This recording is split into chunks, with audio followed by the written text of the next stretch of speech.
Welcome to Futility Closet, a celebration of the quirky and the curious, the thought-provoking and the simply amusing. This is the audio companion to the popular website that catalogs more than 7,000 curiosities in history, language, mathematics, literature, philosophy, and art. You can find us online at futilitycloset.com. Thanks for joining us.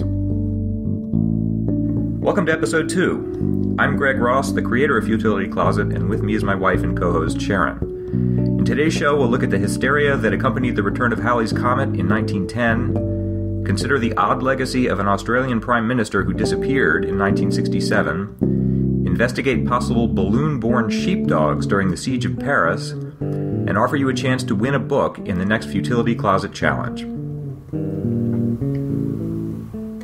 Last week, we discussed an odd sequence in Alfred Hitchcock's 1958 film Vertigo, in which Kim Novak seemingly disappears from a San Francisco hotel room.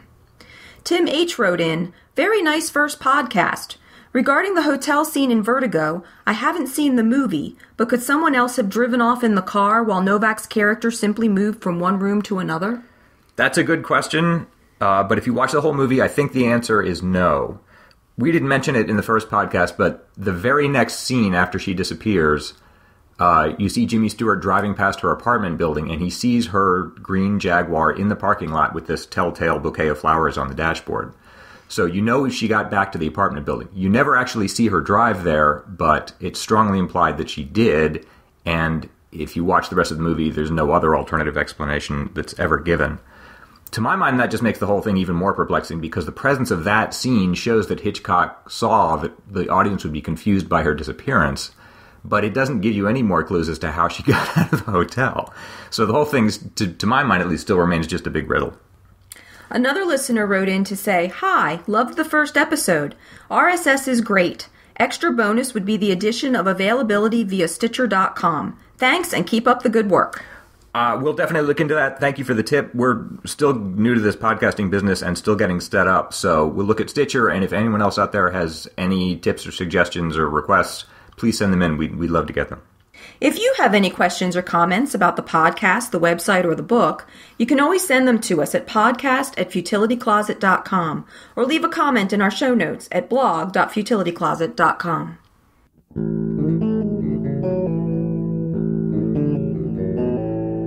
On March 4th, we ran a post on the worldwide hysteria that accompanied the return of Halley's Comet in 1910.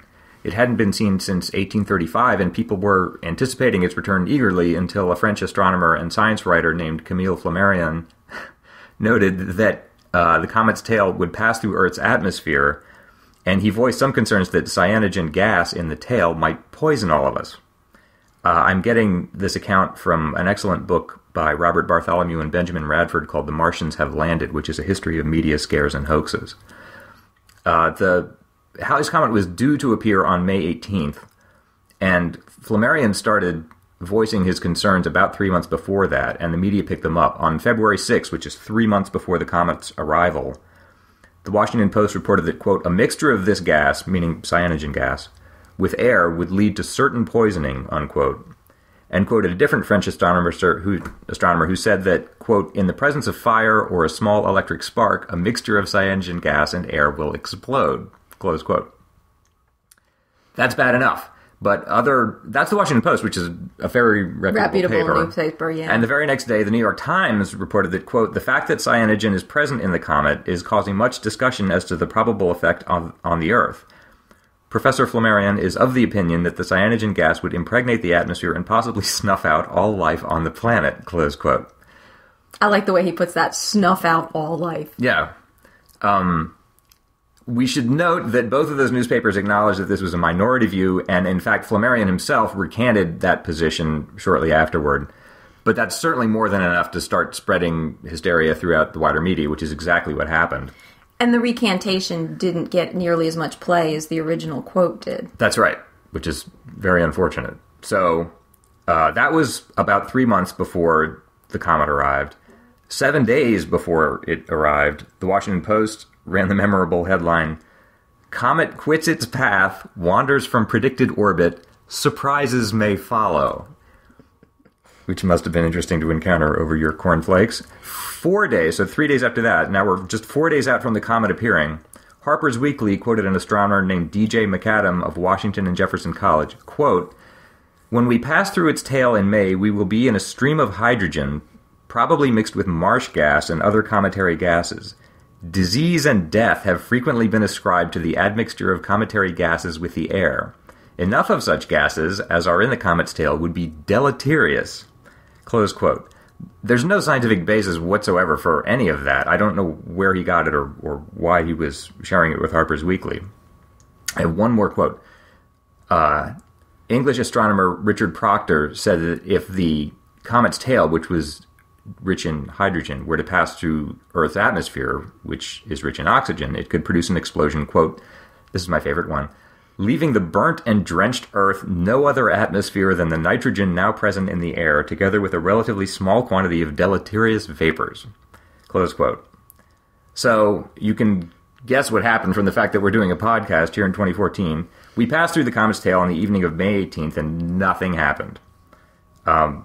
Most of the scientists had predicted correctly that if there were any poisonous substances at all in the tail, they'd be so rarefied that they wouldn't have any effect, and sure enough, that's what happened.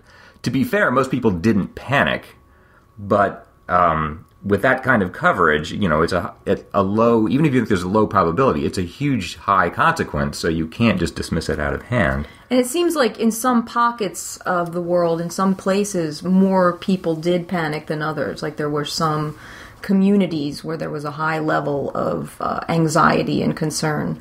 Yeah, I think I thought as I was researching this that when you get a scare like this, the world divides into three groups of people. There's the vast majority just go about their daily business and don't think that much about it. Credulous people panic, and opportunists prey on the credulous people. And that's what happened here. There were prayer vigils around the world. People were selling comet pills and leather inhalers that supposedly would help you get through the crisis. And selling comet pills at exorbitant prices, yes. too. Well, they're valuable. Yes, of course.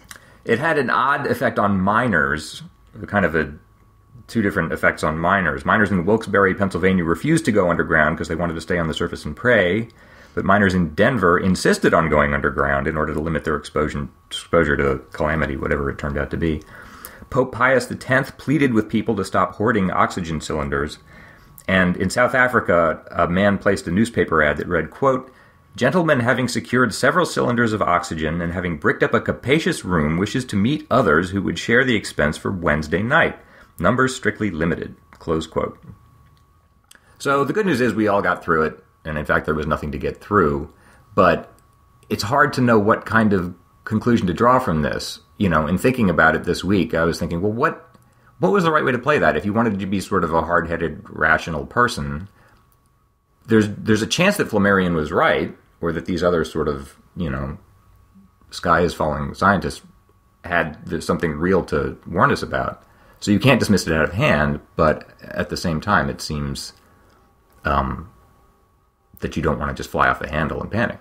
And panic everybody with you. Yeah. The whole thing kind of reminded me of the Y2K scare. Yeah. Some of us are old enough to have lived through and remember pretty clearly. For those who don't remember it or who weren't around yet, at the end of 1999, there were a number of experts predicting that all kinds of calamities might happen when the clock ticked over to January 1st, 2000, because many computer programs coded years with only 2 digits instead of 4. So we were going to go, 96, 97, 98, 99, 00. Right. And that there were 2 problems with that. One, there was going to be this lack of progression that might confuse some computer programs. And 2, computer programs might interpret it as being the year 1900 instead of the year 2000. So they thought it was 19 blank blank, and so you go from 99 to 1900. Yes. That was the fear. That was the fear. Or also that just the lack of progression was just going to throw off the computer program completely. Just the confusion about going, 96, 97, 98, 99, 00. That sounds plausible. So there was a lot of concern about, what operating systems and things controlled by computers might just crash and fail or begin operating very strangely. There was a little bit of further confusion because the year 2000 is actually not a leap year, unlike most years that end in 00. So the calendar was going to be even further confused for that year, which could throw off financial institutions and anything else that's sort of date dependent.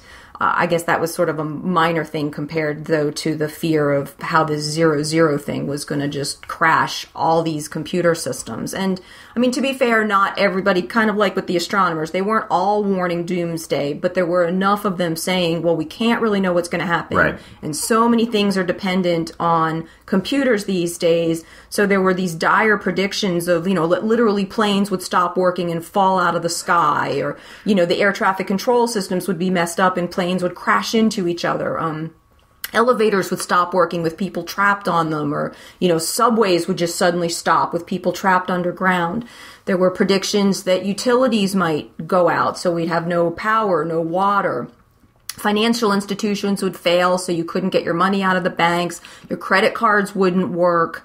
There was just these catastrophic predictions, how life support systems would fail in hospitals. I mean, if you just think of how many things are dependent to some extent or another on computer systems, telecommunications would go down.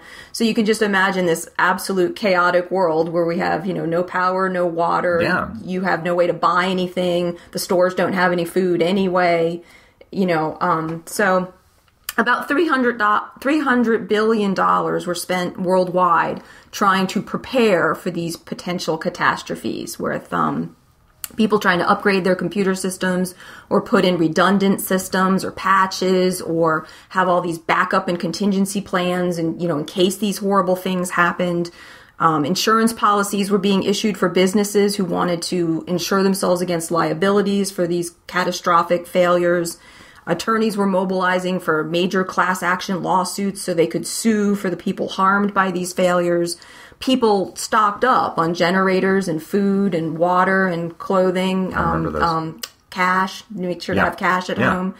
And state departments were issuing warnings about travel to countries that were seen as being less prepared for this. So I thought it was amusing. For example, Australia evacuated most of their embassy personnel from Russia because it was thought that Russia was going to be one of these ill-prepared countries that was going to descend into chaos and madness. And barbarism. Barbarism, exactly. So people were being warned not to go to certain countries, and staff were being withdrawn. And, as with the Halley's Comet, very little. Well, with the Halley's Comet, nothing happened, and here very little happened. There were some minor glitches here and there, but nothing serious. Now, to be fair, a number of IT people worked very, very hard to avert any possible disaster, and you want to give them credit, and possibly some of their hard work paid off. But also, the countries that did very little to prepare, there was very little seen in the way of consequences, so it's kind of an open question of all that hard work that was done by IT people in the countries that did prepare, how much of that really was necessary. And I remember enough of this that it was getting play in major media. It wasn't at the time dismissed as sort of this crackpot scare. Right.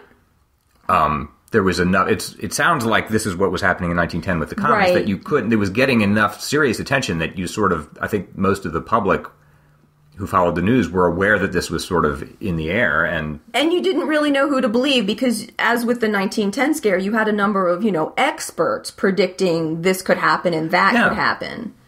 And if it means descending into chaos, if you don't buy a generator, then maybe you ought to buy a generator. I still don't know what the right position is to take on that. If you have a small vocal minority of experts telling you there's great cause for concern here, you seem like you don't want to just write them off. Yeah, I mean, it is hard to know which way to go because you don't want to panic at every possible catastrophe that anybody could predict. But on the other hand, if, for example, there had been poison gas at the 1910 comet, then, and most of the people had been killed by it, those who had stocked up on their oxygen cylinders would have been laughing at, see, you didn't believe me. And in hindsight, it would look obvious that everyone else should have stocked up as well. Related to that, there's an interesting footnote on the Halley's Comet story. Jason Holt wrote in to note that Arthur Conan Doyle, the creator of Sherlock Holmes, published a novella in 1913, so that's just 3 years after the Halley's Comet scare, in which Earth passes through a belt of poisonous ether. One of the characters says, "We are all poisoned. Our planet has swum into the poison belt of ether and is now flying deeper into it at a rate of some millions of miles a minute. Our young friend has expressed the cause of all our troubles and perplexities in a single word, poison." It's called the Poison Belt, and I can't find any authoritative reference that shows that Doyle was directly inspired by the Halley's business, but I think he must have been because there's so many similarities to it. Characters seal themselves up in a room with cylinders of oxygen to avoid this poisonous gas. When the cylinders are finally empty, they emerge and explore this dead post-apocalyptic England, go to London and back. Doyle seemed really interested in the effects on technology if its human operators die, so there are ships that plow into the beach and locomotives that run into hillsides and stuff. But it's kind of funny. He doesn't seem to know how to end the story. So what happens in his story is that everyone just wakes up. They were just put to sleep by the ether and wake up after 28 hours. Professor Challenger, the I guess protagonist of the novella, at the end tells an American reporter, quote, "It may interest you to know that the world has swum through the poisonous current which swirls like the Gulf Stream through the ocean of ether. You will also kindly note for your own future convenience that today is not Friday, August the 27th, but Saturday, August the 28th, and that you sat senseless in your cab for 28 hours upon the Rotherfield Hill." We'll have a link to the original post on Halley's Comet and the Arthur Conan Doyle story in our show notes at blog.futilitycloset.com.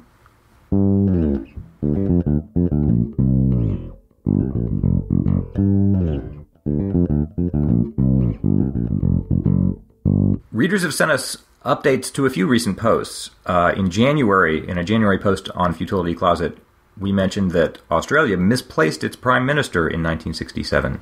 His name was Harold Holt, and he went swimming against the advice of friends in the ocean near Portsea and disappeared and was never seen again. There were strong rip currents on that beach, which is why he was given the warning. So it's strongly presumed that he drowned, but his body was never found, and officially I think he's still just missing. The addition there is that in order to mark his memory and sort of commemorate his service, the country sought some kind of memorial by putting his name on a municipal project, and the one they chose that was currently under construction when he disappeared happened to be a swimming pool. So it's still there. The Harold Holt Memorial Swimming Centre in Melbourne is a substantial swimming pool. It gets 400,000 visitors a year, and it's a thoughtful gesture, but it's kind of unfortunate that a swimming pool was named after what was probably a drowning victim. The other update we had this week concerns a story we ran on March 7th about the Nevada Territory during the Civil War. In 1864, Abraham Lincoln was fighting for re-election, and the Nevada Territory was just about to join the Union. And as it happened, the population of that territory was both pro-Union and largely Republican. So it would have helped Lincoln's chances in the election if he could get them in to the Union before Election Day so they could participate in the election. The problem with that is that technically if you want to join the Union, you have to send your state or territory constitution to Washington, D.C. Just before you can be admitted. Nevada had kept trying to do that by sending a copy of it overland, but this was 1864, and it was late October, and Election Day was coming up, and they hadn't managed to get a copy of it all the way to D.C. yet. So sort of in desperation, they finally took the unusual step of transmitting the whole thing, the whole territory's constitution, in one big telegram to Washington, D.C. This poor man named James H. Guild, the telegrapher, worked for 7 hours tapping the whole thing out in Morse code. And worse than that, there's no direct line, or there wasn't then, between Carson City, the capital, and Washington, D.C. So he had to send it to Salt Lake City, which then relayed it to Chicago, then to Philadelphia, and then to Washington, D.C. So it was a huge undertaking.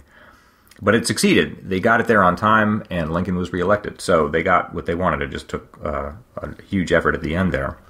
When I published this story, I included an image of the final page of the transcript. Basically, in D.C., they took the incoming telegram and wrote it all out. It filled 175 pages. And on the last page of the transcript, someone had written out the final word count, which is 16,543, and the cost, which was at the time $4,303.27, which is about $60,000 today. But I overlooked the best part. On that same page, there's the signature of the Secretary of the Nevada Territory, a man named Orion Clemens. And 3 readers wrote in to tell me that Orion Clemens is Mark Twain's brother. Jim Russell, Michael Kindell, and Bruce Barnfield. Thanks to all of you for writing in about that. I think it's fantastic. Michael even notes that the book Roughing It was about exactly this. Sam Clemens went west to Nevada to be an assistant to his brother, who was the first and only Secretary of the Nevada Territory. So that's a great capper to a great story.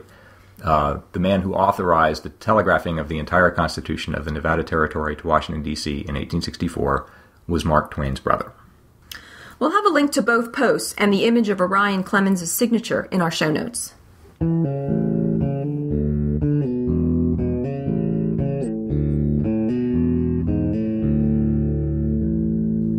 Okay, fact or fiction. For years I've been interested in the Siege of Paris, which was an episode in French history during the Franco-Prussian War in 1870. The Prussian army surrounded Paris for 4 months, and it was just terribly dramatic. The sieges tend to be very dramatic, and this was no exception. So they surrounded Paris and basically starved it for 4 months and cut the telegraph line. So if you lived in Paris, not only did you have no food, but you couldn't communicate with your countrymen outside the city.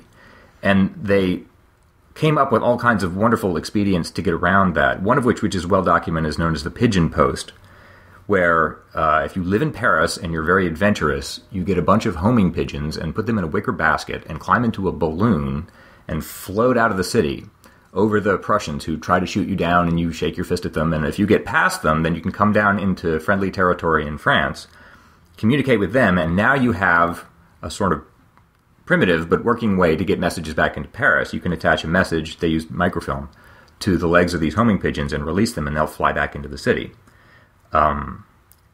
That's well documented. I find that whole pigeon post thing to be endearing. It's so primitive, but it's so clever at the same time.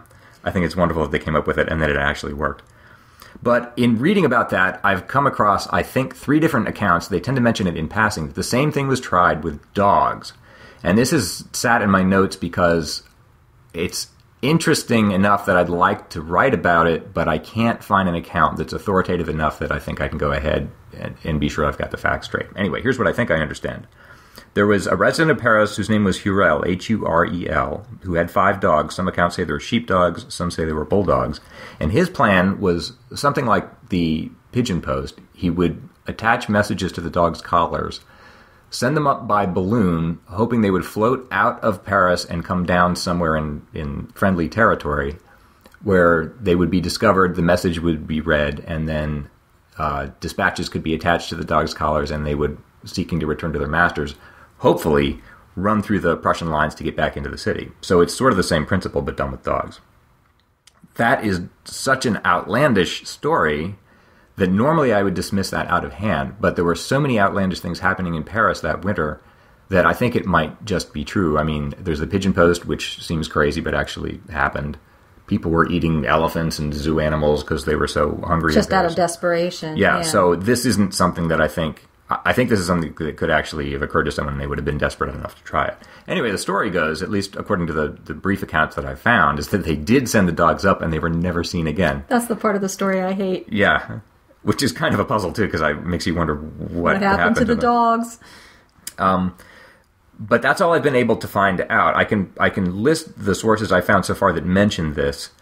We'll put those in the show notes. But if there's anyone out there who knows more about the Siege of Paris or airborne sheepdogs or anything about this, please write to us, because I'd really love to know if it's true. And if we hear from anyone or I can find any more details about it, I'll certainly let you know in a future show. Now for the weekly challenge. In last week's challenge, we asked you to remove or change one letter in a familiar phrase to make a new phrase. This was inspired by a competition in New York Magazine in the 1970s, and some entries in that contest were: to be or not to be, what is the question? Love's labor's cost. I've come to bury Caesar, not to raise him. What is so rare as a May in June? I like that one. Little Miss Muffet sat on a tuffet eating her curds, and why? Thanks to all of our listeners who sent in entries of their own. Here are some of our favorites. Boon Lian Eng said, killing me softly with his son. David sent in, the only thing we have to wear is fear itself. Tommy offered, a nose by any other name would smell as sweet. And Steve Martin gave us, Madam, I'm a ham, which is a clever play on the palindrome, Madam, I'm Adam. From my notes, this is just pure coincidence. James Thurber, in his last book, Lanterns and Lances from 1961, he liked to play with language, and he set himself the same challenge just by coincidence, I think. Anyway, some of his offerings were, a stitch in time saves none, there's no business like shoe business, Lafayette, we ate here, and my favorite, Don, give up the shit. For this week's challenge, I want to base this one on a book that Douglas Adams and John Lloyd wrote in 1983 called The Meaning of Liff, which they described as a dictionary of things that there aren't any words for yet. Basically, they took place names and then made up fanciful definitions for them, hopefully definitions of things that we ought to have words for anyway, but don't. For example, they say to Plymouth is to relate an amusing story to someone without remembering that it was they who told it to you in the first place. A sheppy is a measure of distance, they say about 7/8 of a mile, defined as the closest distance at which sheep remain picturesque. Cromartie is the brittle sludge which clings to the top of ketchup bottles and plastic tomatoes in nasty cafes. And a cotterstock is a piece of wood used to stir paint and thereafter stored uselessly in a shed in perpetuity. One that I've added that I think this language needs a word for is, I'll use the word Sheboygan for it, to recognize an actor in a movie but not be able to place him.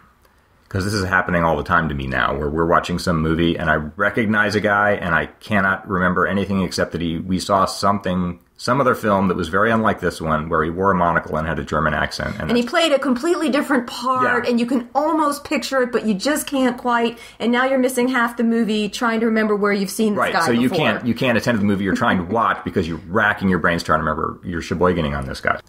Send your entries in to podcast@futilitycloset.com or post them in the show notes at blog.futilitycloset.com.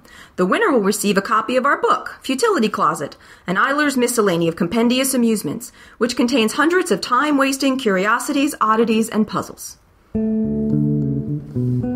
That's it for this episode. You can see the show notes at blog.futilitycloset.com, where you can leave comments or feedback, ask questions, enter the challenge, and see the links and images mentioned in today's episode. You can also email us at podcast@futilitycloset.com. If you enjoy Futility Closet, you can find the book on Amazon.com or visit us on the web at futilitycloset.com, where you can browse over 7,000 time-killing posts. If you would like to support Futility Closet, you can tell your friends about us, leave a review of the book or podcast on Amazon or iTunes, or click the donate button on the sidebar of the website. Our music was written and produced by Doug Ross. Futility Closet is a member of the Boing Boing family of podcasts. Thanks for listening, and we'll talk to you next week.